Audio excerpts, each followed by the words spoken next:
এখানে guest room গণরুমের যে রীতি আছে আগে যেগুলো চলমান ছিল ফেসিস্ট আমলে সেগুলো নিয়ে আসার জন্য অনেকে তদবির করতেছে। এজন্য আমরা চাচ্ছি এগুলো যাতে কোনোভাবে আর যাতে 5 তারিখের পরে নতুন বাংলাদেশের যাতে এগুলো কোনোভাবে ফিরে না আসে।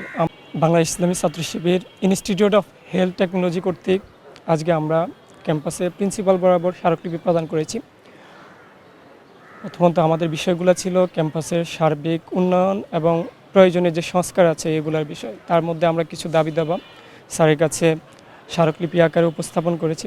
তার মধ্যে আমাদের প্রধান যে দাবিগুলো ছিল, আমাদের ক্যাম্পাসের যে পড়াশোনার মান উন্নয়নের জন্য যে আমাদের ল্যাবগুলো আছে এগুলো যাতে আরও আধুনিকায়ন করা হয়। আমাদের ক্যাম্পাসের পড়াশোনার মান উন্নয়নের জন্য যে আমাদের আবাসিক সমস্যা আছে আবাসিক সমস্যা যাতে সমাধান হয় এবং আমাদের সিট বন্টনের যে বিষয়টি ওইটা যাতে প্রশাসনিকভাবে দেখভাল করা হয়। নতুন করে আমরা ক্যাম্পাসের মধ্যে আরও অনেকগুলো সমস্যা দেখতে পাচ্ছি। তার মধ্যে অন্যান্য যে ক্যাম্পাসগুলো ওইগুলোর মতো এখানে গেস্ট রুম গণরুমের যে রীতি আছে আগে যেগুলো চলমান ছিল ফেসিস্ট আমলে সেগুলো নিয়ে আসার জন্য অনেকে তদবির করতেছে। এজন্য আমরা চাচ্ছি এগুলো যাতে কোনোভাবেই আর যাতে 5 তারিখের পরে নতুন বাংলাদেশের যাতে এগুলো কোনোভাবে ফিরে না আসে। আমরা এই জন্য আমাদের জায়গা থেকে বাংলা ইসলামী ছাত্র শিবির সবসময় সচেষ্ট থাকব।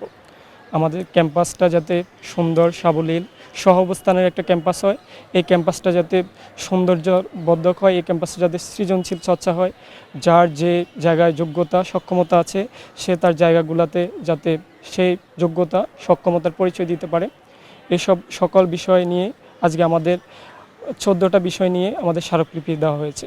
আশা করি স্যার আমাদের বলেছেন যে স্যার বিষয়গুলো দেখবে এবং যথাযথ ব্যবস্থা গ্রহণ করবে। আমরা বাংলা ইসলামী ছাত্র শিবির ইনস্টিটিউট অফ হেলথ টেকনোলজির পক্ষ থেকে স্যারকে আন্তরিকভাবে ধন্যবাদ জানাই এবং আমাদের যে বিষয়গুলো আছে বিষয়গুলো ওনারা খুবই সুন্দরভাবে দেখবে, দেখার পর এগুলো সমাধান করার সর্বাত্মক চেষ্টা চালাবে এই আশা রাখি। 5 তারিখের পর আমরা এখানে সচরাচর আমাদের যে ভাতৃপ্রতিম সংগঠন আছে আমরা তাদের সাথে আমাদের খুবই সুসম্পর্ক আছে, এখনও পর্যন্ত সুসম্পর্ক বিরাজমান আছে। আমাদের এখানে যে সিট বন্টনের যে বিষয়গুলো এগুলো প্রশাসনিকভাবে দেখা হয় না।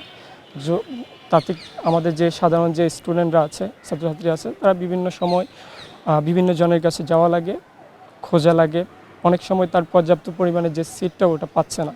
আর আরেকটা বড় সমস্যা হলো আমাদের এখানে আবাসনের যে ব্যবস্থা, ওই আবাসনের অনেক ঘাটতি আছে। যেমন আমাদের ছাত্রী হোস্টেলে নতুন একটা বেস আসছে, ওই বেসে প্রায় এখনও পর্যন্ত 80 জনের মতো তাদের কোনো সিটের ব্যবস্থা করা যায় না।